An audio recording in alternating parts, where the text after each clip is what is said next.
안녕하세요. 한 번에 합격한다. 원샷 원킬 전산회계입니다.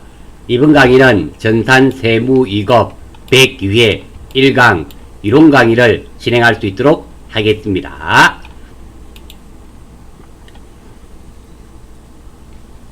1번 다음 자료를 이용하여 2022년 주 세무의 재고자산 감모 손실을 구하시오. 자, 감모란 말은 코딱지만큼 없어지는 것을 감모라 그러죠. 이 자료를 보고 구하라네요. 자, 이 문제에서 먼저 키워드를 찾아보면 재고자산 감모 손실이 되겠죠. 이 자료를 가지고 한번 보겠습니다. 자, 기초재고자산 10만원, 2022년 매출액이 80만원, 당기 매입액이 매입 재고자산이 65만원, 매출 총이익률이 25%네요. 자, 그러면 매출액에서 매출 이익률을 곱하면 매출 이익이 구해지겠죠. 그리고 기말 실지 재고자산 13만원이네요. 그러면 실제로 남아 있어야 되는 재고자산 가액은 13만원보다 많겠죠. 왜? 감모가 발생했으니까 발생하고 난 금액이 13만원입니다. 그러니까 17만원, 20만원 정도가 돼야 되는데 13만원 밖에 없었으니까 감모 손실이 7만원, 5만원 발생하겠습니다. 기말 재고의 판매 가격은 원가 이상이다. 예, 알겠습니다. 먼저 우리가 매출 이익을 구한 다음 매출 원가를 구해 보겠습니다.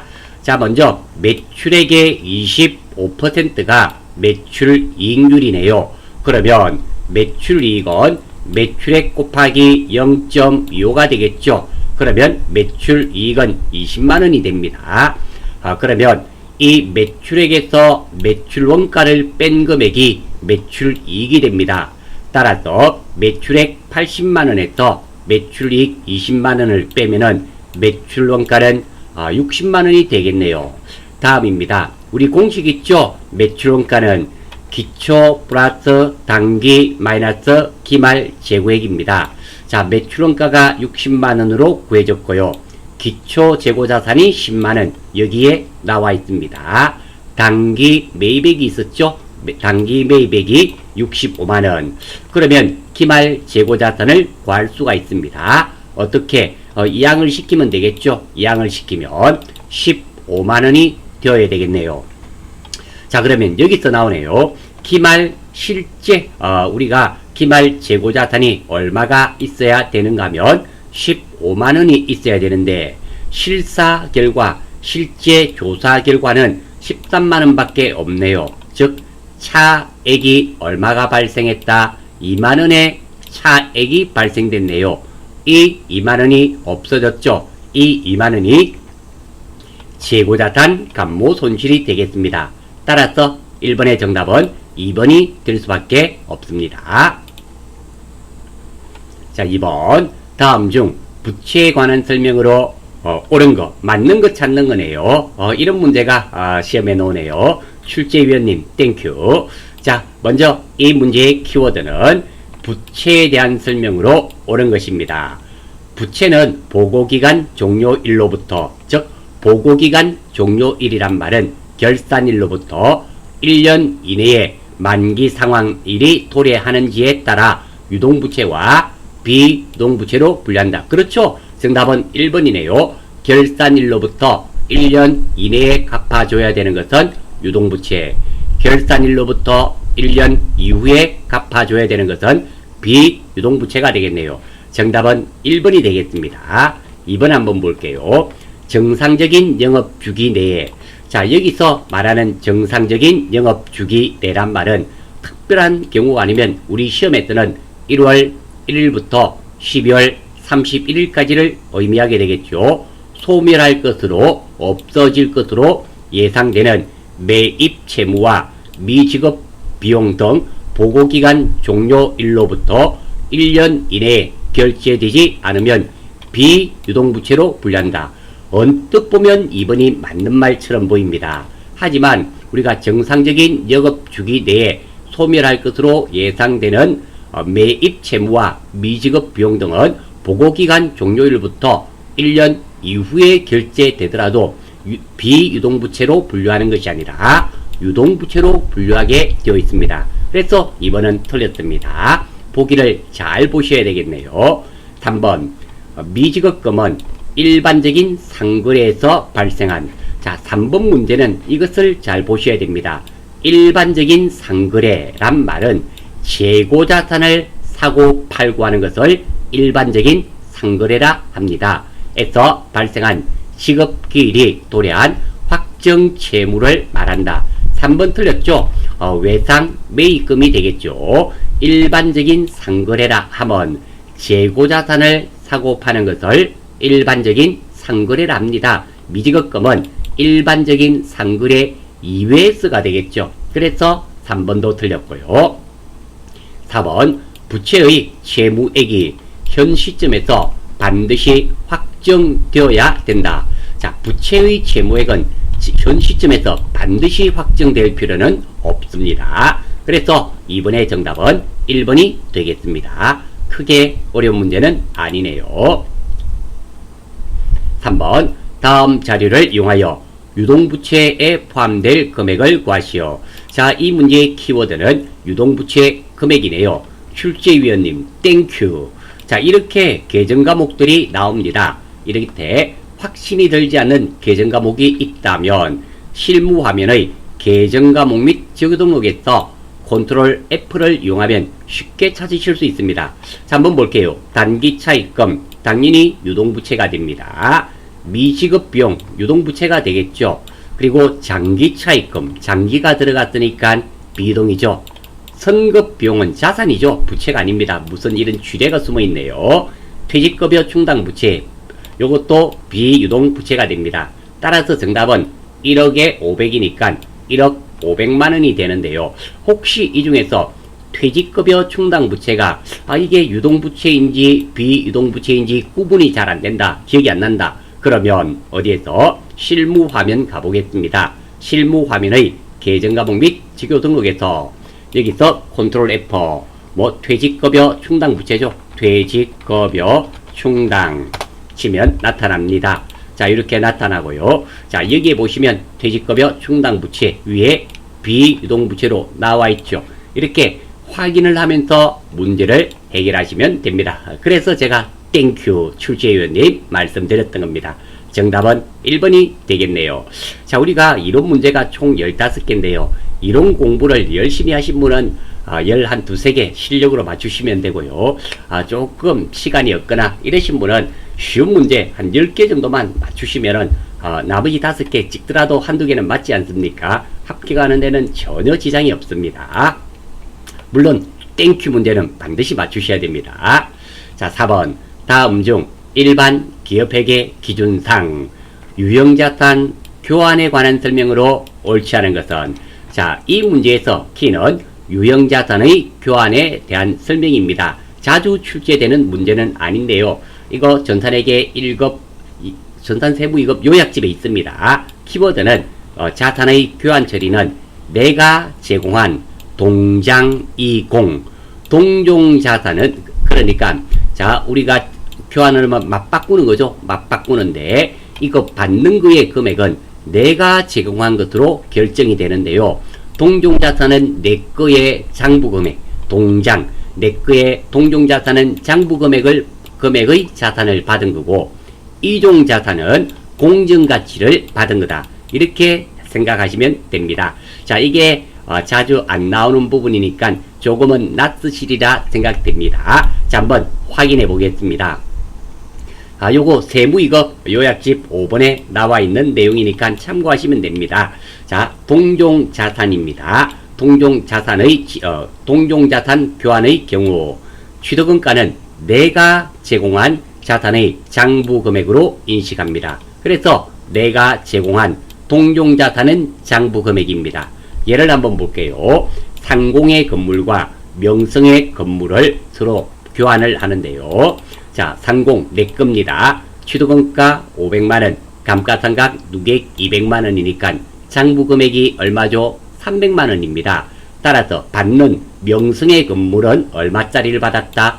내가 제공한 동종자산이니까 장부 금액 얼마? 300만원짜리 건물을 받았다. 이런 의미가 된다라는 겁니다. 두 번째입니다. 이종자산입니다. 이종자산 교환의 경우에는 내가 제공한 자산의 공정가치로 평가를 받은 겁니다. 한번 보겠습니다. 나는 건물을 주고요. 명성의 기계장치, 서로 유형자산의 종류가 다르잖아요. 이렇게 다른 것을 이종자산이랍니다. 자, 이럴 때는 상공의 내 것의 공정가치를 받은 겁니다. 따라서 받은 것은 기계장치 얼마짜리를 받았다? 150만원짜리. 그래서 자산 교환 처리에서 키워드는 내가 제공한 동장이공, 동종자산은 장부 금액을 받은 거고 이종자산은 공정가치 금액을 받은 거다. 이렇게 된다라는 겁니다. 자, 이 내용을 아시고 한번 볼 수 있도록 할게요. 자, 1번 한번 보겠습니다. 이종자산, 서로 다른 자산이 되겠죠. 이종자산과의 교환으로 취득한 유형자산의 지도권가는 교환을 위하여 제공한 자산의 공정가치로 측정한다. 그렇죠. 이종자산은 공정가치로 측정한다. 예, 1번 맞습니다. 두 번째, 이종자산의 교환을 위하여 제공한 자산의 공정가치가 불확실한 경우, 그러니까 내가 제공하는 자산의 공정가치를 오래되어서 알 수 없을 경우에는 교환으로 취득한 자산의 공정가치를 취득원가로 할 수 있다. 그렇죠. 할 수 있습니다. 2번 맞습니다. 원칙은 1번입니다. 이종자산은 내 거의 공정가치가 되는데, 그런데 내 거의 공정가치를 알 수 없는 경우도 있다라는 거예요. 그럴 때는 받는 거의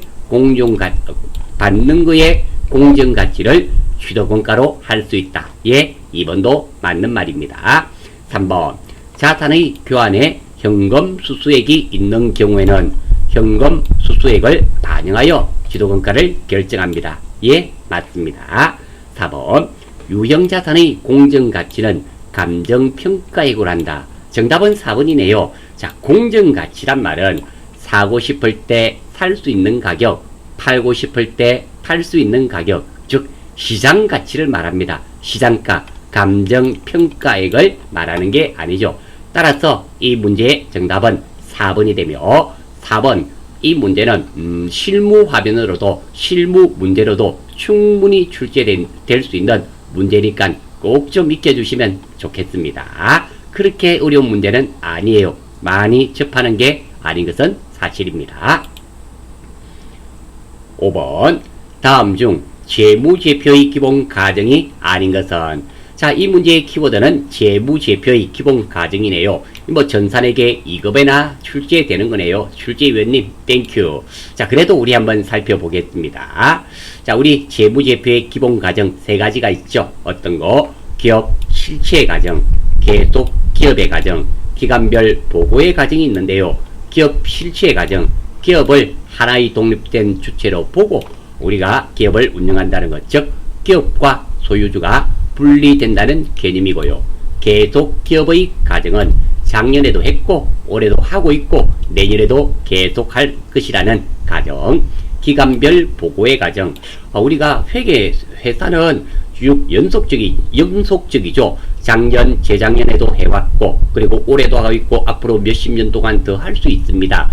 그래서 이게 기간이 없으면 우리가 손익이 나오지를 않습니다. 그래서 일정한 회계 기간, 일정한 기간 단위로 분할하여, 1년이죠. 분할하여 재무제표를 작성하는 것이 기간별 보고의 과정이 됩니다.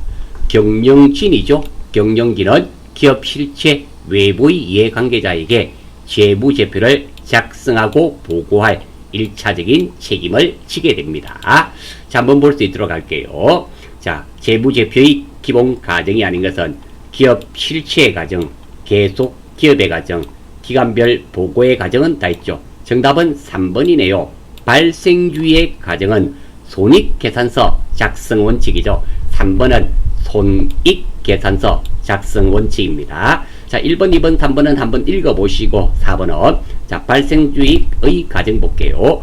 기업에 미치는 재무적 효과를 현금이 수취되거나 지급되는 기간에 기록하는 것이 아니라 거래가 발생한 기간에 기록한다는 가정. 그렇죠. 그러니까 현금을 주고받고는 의미가 없고 그 사건이 발생했을 때 거래를 기록한다는 게 발생주의의 가정인데요. 이 발생주의의 가정은 손익계산서, 손익계산서 작성 원칙이 되죠. 그래서 정답은 3번이 될 수밖에 없습니다. 6번 주에코의 제조활동과 관련된 물량의 흐름 평균법을 가정함. 다음과 같다. 아래의 자료에 대한 설명으로 틀린 것은 자, 기초 제공품이 2000개, 기말 제공품이 500개, 단기 완성품 수량이 9000개, 단기 착수 수량이 800개. 자, 그러면 기초에서 단기 착수 수량을 하면 10,000개가 투입이 되었는데요. 기말 제공품이 500개가 남았네요. 그러면 9,500개가 완성이 되어야 되는데 9,000개가 완성이 되었네요. 500개의 공손이 발생했음을 알 수 있습니다. 자, 한번 볼게요. 공손품이란 불량품이죠. 폐기 처분 또는 매각 처분 이외의 용도가 없는 불합격품을 말한다. 그렇죠. 불량하게 살면 안 된다. 공손하게 살아라. 불량품이 공손. 그렇죠. 불량하게 살지 말고 저는 공손을 설명드릴 때 우리 불량스럽게 살아서는 안 된다. 공손하게 살아야 된다. 그렇죠. 공손은 불량품입니다. 자, 그리고 간모는 코딱지만큼 없어진 거. 1번 맞네요. 자, 정상공손품의 기준을 완성품의 3%로 가정할 경우 정상공손 수량은 200개다. 이건 계산할 필요도 없네요. 자, 정상공손이 있는데 기준을 완성품의 3%입니다. 완성품이 9,000개네요. 3927 정상공손 수량은 얼마가 된다? 270개가 되어야 되겠죠. 따라서 2번은 틀린 겁니다. 정답은 2번이 되겠네요. 3번 정상공손품의 기준을 완성품의 5%로 가정할 경우 비정상공손 수량은 500개다. 한번 계산해 보겠습니다. 자, 우리 공손품이 몇 개였습니까? 500개였죠? 공손품은 500개였습니다. 왜? 기초 플러스 단기 착수 수량 마이너스 기말 제공품 수량을 하니까 9,500개가 돼야 되는데 9,000개가 완성됐잖아요. 공손품은 500개입니다. 자, 그러면 완성품의 5%로 한다. 5945 450개가 정상 공손이란 말입니다. 그러면 비정상 공손 수량은 500개에서 50개를 빼니까 450개를 빼니까 50개가 맞죠? 예, 3번 맞는 말이네요. 선입선출법과 평균법의 공손 수량은 동일하다. 이게 가공비가 없기 때문에 예, 동일합니다. 따라서 이 문제에서 틀린 문제는 몇 번이 되겠다? 2번이 되겠죠? 정상 공손 수량은 몇 개? 200개가 아니라 270개다. 왜? 완성품의 3%로 가정한다 했기 때문에 완성품 9,000개의 3%, 3927, 270개가 정상 공손품이 될 수밖에 없습니다. 생긴 것은 조금 어려워 보이지만 실제로 하나씩 따져보면 크게 어려운 문제는 아닙니다. 물론 쉽다라고는 말씀드리기가 좀 곤란한 부분도 있네요. 자, 다음입니다. 7번 다음은 부경의 제조원가 관련 자료이다. 단기 제품 제조원가는 얼마인가? 자, 이거 꼭 기억해야 되는 공식 회계 1급 요약집 91번 나와 있습니다. 자, 사람마다 강의하는 선생님마다 조금 차이가 있을 수는 있어요.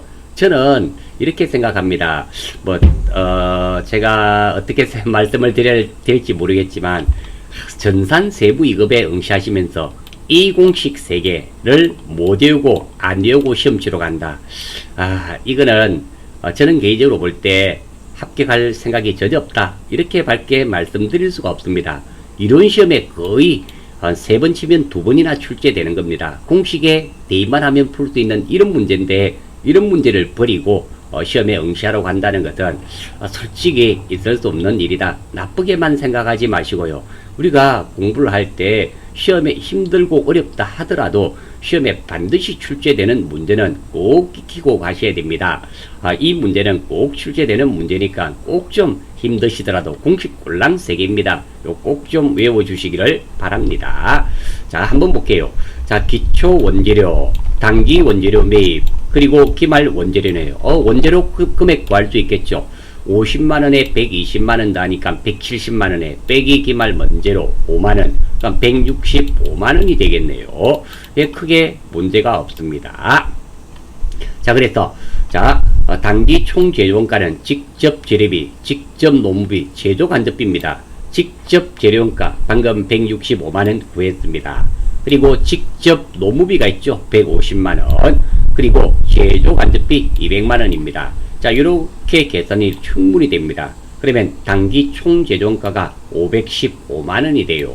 다음입니다. 단기 제품 재료원가는 기초 제공품 재고액 플러스 단기 총 재료원가 마이너스 기말 제공품 재고액입니다. 자, 여기서 단기 총 재료원가는 위에서 구했죠. 515만원. 그리고 기초 제공품 재고액이네요. 40만원 대입하고요. 기말 제공품 재고액 얼마? 50만원. 이렇게 구하면 되겠죠. 그러면 이거 계산하면 555만원에서 50만원을 빼니까 얼마? 505만원이 되겠네요. 따라서 이 문제의 정답은 2번이 될 수밖에 없습니다. 제가 너무 가혹한 말을 했는지는 모르겠어요. 하지만 우리가 전산은 세무이급, 전산 회계 1급도 주로 함께 많이 응시하지잖아요. 자, 이 공식 3개를 모르시면 원가 계산 한 문제는 일단 틀리고 들어간다. 이렇게 생각하셔야 됩니다. 힘드시더라도 꼴랑 3개니까 꼭 좀 그리고 우리가 시험에 떨어지시는 분 보면은 뭐 30점, 20점 맞아서 떨어지는 경우는 거의 없죠. 보통 68점, 67점 이렇습니다. 그러니까 이런 거 하나 맞춰버리면 불합격이 합격으로 바뀐다라는 겁니다. 꼭 좀 익혀주시기를 바라면서 다음 문제 보겠습니다. 자, 8번. 다음 중 원가의 개념에 대한 설명으로 옳지 않은 것은, 자, 이 문제에서 키워드는 원가 개념으로 옳지 않은 겁니다.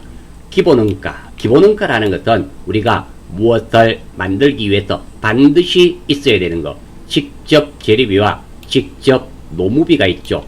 자, 이것과 비슷한 것이 가공원가라고 있죠. 갈고, 닦고, 조이고 하는 거. 가공원가는 직접 노무비와 제조 간접비가 가공원가가 됩니다. 1번 맞습니다. 기회비용은 과거의 의사결정으로 이미 발생한 원가로서 특정 의사결정에 고려할 필요가 없는 원가이다. 이 틀렸네요. 이거 기회원가에 대한 말이 아니라 매몰원가에 대한 설명이죠. 정답은 2번이 되겠습니다. 자, 기회비용은 우리가 여러 선택안이 있는데 그 중에 하나를 선택함으로써 나머지를 선택하지 못하지 않습니까? 이때 포기한 것들 중에서 최고 큰 값이 기회비용이 됩니다. 그래서 2번은 틀렸습니다. 매몰원가와 기회비용 자주 출제되는 부분이니까 꼭 좀 익혀주시고요. 회피 불가능 원가란 어떤 의사 결정을 하더라도 전략할 수 없는 원가를 말한다. 그렇죠. 회피할 수 없기 때문에 회피 불가능 원가랍니다.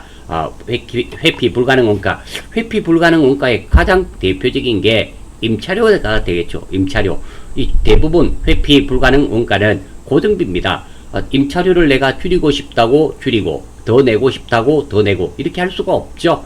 그러니까 고정비가 대부분 회피 불가능 원가가 되고요. 반대 개념인 회피 가능 원가는 대부분 변동 원가가 회피 가능 원가가 됩니다. 예, 맞네요. 변동비란 말은 많이 생산하면 많이 들고, 아예 생산하지 않으면 한 개도 안 되는 것이 변동비가 되겠죠. 총액은 조업도에 비례하여, 조업도란 말은 생산량으로 바꾸어서 생각하시면 됩니다. 따라서 변동비, 재료비가 대표적인 거니까 재료비 총액은 생산량에 비례해서 증가한다. 그렇죠. 많이 생산하면 많이 들고, 아예 생산하지 않으면 아예 들지 않습니다. 따라서 이 문제의 정답은 2번이 틀렸네요. 다음입니다. 9번. 다음 중 제조원가 명세서에서 표시될 수 없는 것은 자, 이 문제의 키워드는 제조원가 명세서가 됩니다. 출제위원님 땡큐. 선생님 왜 출제위원님 땡큐 하셨습니까? 이거 정기본 원가 명세서에 나와 있습니다. 요거 보시고 찾으시면 되는데요. 이거 정답은 4번이네요. 기말 제공품 재고액인데요. 기말 제공품 재고액은 아니죠. 기말 제품 재고액이죠. 미안합니다. 기말 제품 재고액인데 이거 손익계산서에 나타나죠. 자, 이게 한번 찾아보겠습니다. 찾아보면 충분히 찾으실 수가 있어요. 한번 보고 하겠습니다. 자, 요거는 닫아버리고요. 이거 자, 여기 보시면 정기본 원가 명세서 있잖아요. 여기서 찾아보시면 돼요. 자, 눌러보겠습니다. 하나씩 찾아볼게요. 먼저 기말 원재료 재고액인데요. 자, 원재료비 한번 찍어 보겠습니다. 여기 보시면 원재료비 있잖아요. 확신이 안 드시면 찍어 보시면 됩니다. 자, 여기 보시니까 기말 원재료 재고액 나와 있죠? 예, 있습니다. 두 번째 제조 3번 제조 공정의 노무비 발생액. 자, 여기 보시면 노무비 나와 있는 거 확인됩니다. 다음 기말 제공품 재고액이네요. 자, 여기 보시면 기말 제공품 재고액 나와 있죠. 노무비 나와 있고요. 원재료비 이렇게 나와 있습니다. 이거 찍어 보시면 이렇게 다 나와 있는 내용입니다. 자, 이거는 빠져나오고요. 두 번째입니다. 자, 기말 제품 재고액은 어디에? 정기본 손익계산서. 손익계산서에 보시면 위쪽에 제품 매출원가 있죠. 이거 한번 눌러보겠습니다. 눌러보시면 여기에 기말 제품 재고액으로 나와 있잖아요. 이 기말 제품 재고액은 손익계산서 항목입니다. 따라서 이 문제의 정답은 2번이 될 수밖에 없습니다. 자, 이렇게 쉽게 찾으실 수가 있어요. 그래서 출제위원님 땡큐 라고 말씀드렸던 겁니다. 11번 다음은 원가 배부에 관한 내용이다. 무엇에 대한 설명인가? 보조 부분들 간의 배부 순서를 정한 다음 그 배부 순서에 따라 보조 부분 원가를 배부하는 방법을 말한다. 우선순위 끝났네요. 자, 이 문제에서 키워드들 한번 찾아보겠습니다. 원가 배분인데요. 직접 배분법, 상호 배분법, 단계 배분법이 있죠. 그 중에서 배부 순서를 정하는 것은 딱 하나밖에 없습니다. 단계 배분법이 되겠죠. 직접 배분법은 용역 간의 상호관계를 완전히 무시하잖아요. 그러니까 순서가 필요가 없고요. 상호 배분법은 용역 간의 관계를 완전히 고려하기 때문에 순서의 관계가 없다라는 겁니다. 그래서 이 문제의 정답은 4번 단계 배분법이 되겠습니다. 간단한 문제죠. 이런 문제 놓치시면 안 됩니다. 자, 다음 11번 다음 중 부가가치세법상 업종별 사업장에 대한 설명으로 옳지 않은 것은 자, 이 문제에서 키워드는 업종별 사업장에 대한 설명이 되겠네요. 한번 볼게요. 첫 번째, 부동산 임대업을 영위하는 개인은 그 부동산의 등기부상의 소재지를 사업장으로 한다. 예, 맞습니다. 2번, 제조업을 영위하는 개인은 최종 제품을 완성하는 장소를 사업장으로 한다. 예, 2번 맞습니다. 다만 따로 제품의 포장만을 하는 장소는 제외. 예, 그렇죠. 포장만 하는 것은 사업장으로 보지 않습니다. 건설업을 영위하는 법인은 각 건설 현장 사무, 이거 틀렸네요. 건설업의 경우 현장 사무소가 사업장이 되는 것이 아니라 법인의 등기부상 소재지가 사업장이 됩니다. 따라서 정답은 3번이 틀렸네요. 4번 부동산 매매업을 영위하는 법인은 법인의 등기부상 소재지를 사업장으로 한다. 예, 맞는 말입니다. 자, 3번이 틀린 이유는 건설 현장의 사무소를 사업장으로 하는 것이 아니라 부동산 매매업처럼 법인의 등기부상 소재지를 사업장으로 하게 됩니다. 그래서 정답은 3번. 이 문제의 정답은 3번이 되겠습니다. 자, 부가가치세법상 일반 과세자와 간이 과세자에 대한 설명으로 틀린 거 찾는 거네요. 이 문제도 키워드는 여기는 빠졌지만 일반 과세자와 간이 과세자의 비교가 되겠습니다. 틀린 것 찾는 거네요. 간이 과세자에 대해서 우리가 확실하게 알아두어야 되겠네요. 자, 먼저 간이 과세자입니다. 자, 간이 과세자가 되려면 1년간 공급 대가가 8천만원 미만인 개인 사업자만 됩니다. 법인 사업자는 안 돼요. 그러니까 이 금액이 얼마 미만이어야 된다? 8천만원 미만이어야 된다. 이런 말입니다. 두 번째입니다. 공급 대가가 4,800만원 미만인 사업자는 세금 계산서를 발행할 수 없고요. 공급 대가가 8천만원 미만인 4,800만원 이상 8천만원 미만인 사업자는 세금 계산서를 발급합니다. 그리고 부가세 예정신고도 하게 됩니다. 자, 먼저 부가세 납부입니다. 자, 4,800만원 미만인 사업자는 부가세가 면제됩니다. 하지만 8천만원, 4,800만원 이상 8천만원 미만인 사업자는 이렇게 부가세를 납부해야 되고요. 그리고 4,800만원 미만인 사업자는 세금 계산서 발급 의무가 없습니다. 발급을 못하죠. 하지만 4,800만원 이상 8천만원 미만인 사업자는 세금 계산서를 발급해야 됩니다. 그리고 4,800만원이든 8천만원이든 간이 과세자들은 부가가치세가 환급이 안 돼요. 우리 일반 과세자들은 우리가 매출세액보다 매입세액이 많으면 마이너스가 나오죠. 환급을 받지만 간이 과세자들은 환급이 되지 않습니다. 그리고 간이 과세자들은 의제 매입세액 공제가 안 됩니다. 그리고 우리 4,800만원 미만인 간이 과세자는 예정신고 의무가 없지만 4,800만원 이상 8천만원 이하 미만인 간이 과세자는 예정신고 납부 대상입니다. 자, 이 내용을 아시고 한번 볼게요. 자, 간이 과세자도 예정 부과 기간에 예정 신고를 하여야 하는 경우도 있다. 그렇죠? 4,800만원 이상 8천만원 미만인 사업자는 앞에서 보셔서 아시겠지만 예정 신고 의무가 있습니다. 두 번째, 일반 과세자는 세금 계산서 관련 가산세를 부담하지만 간이 과세자는 세금 계산서 관련 가산세가 적용되는 경우가 없다. 2번 틀렸죠? 우리 간이 과세자도 어떤 거 4,800만원 이상 8천만원 미만인 사업자는 세금 계산서를 발행해야 됩니다. 이런 사업자는 가산세가 적용됩니다. 그래서 정답은 2번이 되겠네요. 3번, 일반 과세자는 법정 요건이 충족되는 경우 면세 농산물에 대한 의제 매입세 공제 특례가 적용될 수 있으나 간이 과세자는 의제 매입세 공제 특례를 적용받을 수 없다. 조금 전에 보셨죠? 의제 매입세 공제입니다. 간이 과세자는 의제 매입세 공제를 받을 수가 없습니다. 요게 2001년인가 2000년도까지는 간이 과세자들도 의제 매입세 공제를 받았었는데요. 2001년부터인가 없어졌습니다. 예, 맞는 말입니다.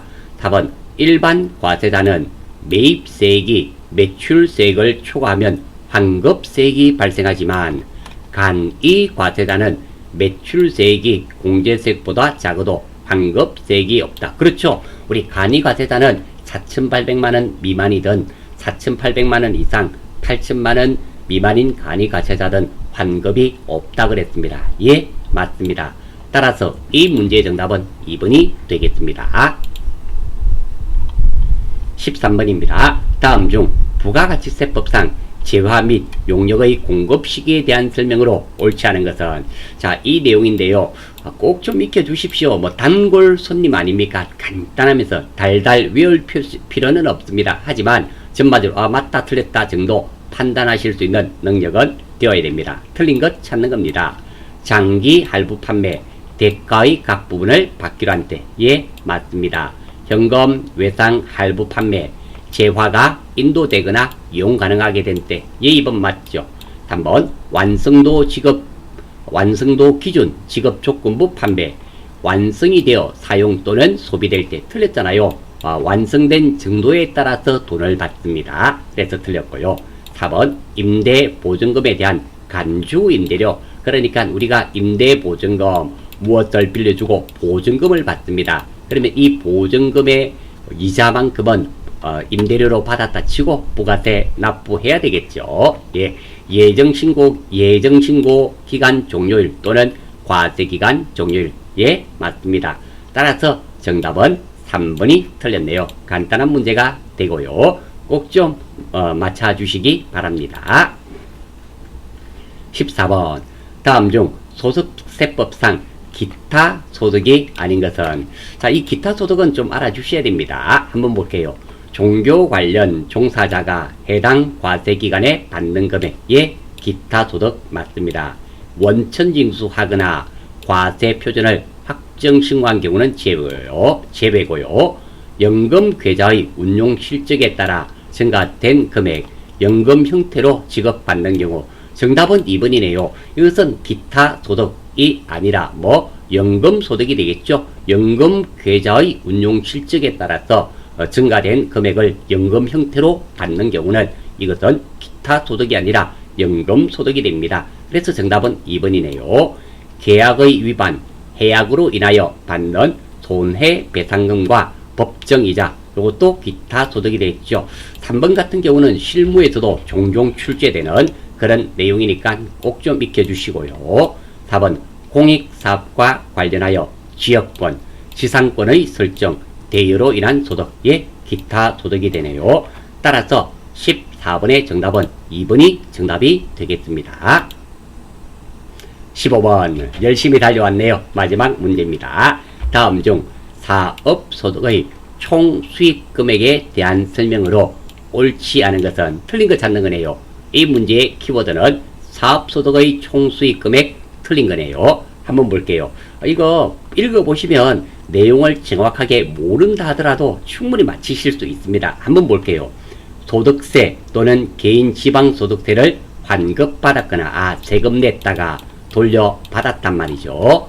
환급받은 금액 중 다른 세액에 충당한 금액은 총수익 금액에 산입하지 않는다. 상식적으로 생각해 보세요. 내가 세금을 내었다가 세금을 돌려받았습니다. 그런데 이 세금을 내가 돌려받아서 사용하지 않았더라면 내 소득이 맞지만 이것을 다른 세금에 다시 납부했습니다. 당연히 이 세금은 총수익 금액에 포함되지 않겠죠. 1번 맞는 말입니다. 2번 관세, 환급금 등 필요 경비로 지출된 세액이 환입되었거나, 그러니까 내가 관세를 납부했는데 이거를 환입이 됐습니다. 되돌려 받았단 말입니다. 환입될 경우 그 금액은 총수익 금액에 산입한다, 포함한단 말이죠. 그렇죠. 세금을 납부했다가 돌려받았고 이 내가 가지고 있습니다. 이것은 수입에 포함되어야 되겠죠. 맞습니다. 3번 그래 상대방으로부터 받은 장려금 및 기타 유산 승질의 금액은 총수익 금액에 포함한다. 그렇죠. 우리가 핸드폰 사업을 하는데 본사로부터 장려품을 받았습니다. 이거 장려금을 받았습니다. 이거 수입에 해당이 되죠. 총수익 금액에 포함시킵니다. 예, 맞습니다. 정답은 4번이 될 수밖에 없네요. 사업과 관련하여 해당 사업용 자산의 손실로 취득하는 보험 차익은 총수익 금액에 산입하지 아니한다. 자, 여기서 보험 차익을 잘 아셔야 되겠네요. 우리가 어떤 재산상의 손실을 대비해서 보험에 가입을 합니다. 이 보험금을, 재산상의 손실이 발생해서 보험금을 받았어요. 그런데 재산은 100만원짜리인데 보험금을 300만원을 받았습니다. 그러면 보험 차익이 얼마가 생깁니까? 200만원. 이 200만원은 총수익 금액에 포함이 돼야 되겠죠. 산입하지 아니한다. 이 말이 틀렸네요. 따라서 정답은 4번이 되겠습니다. 자, 이것도 우리 사업소득에 나와 있는, 법에 나와 있는 겁니다. 외우시기 보담도 우리가 이렇게 하나씩 익혀가신다 생각하시면 크게 어렵지 않습니다. 자, 이름으로써 전산세무이급 100기회 1강 이론 강의는 모두 마치도록 하겠습니다. 댓글을 통한 여러분들의 많은 질문 기다리겠습니다. 많은 분들의 질문이 모였을 때 합격에 명중됩니다. 열공하셔서 꼭 원샷 원킬 하십시오. 수고하셨습니다.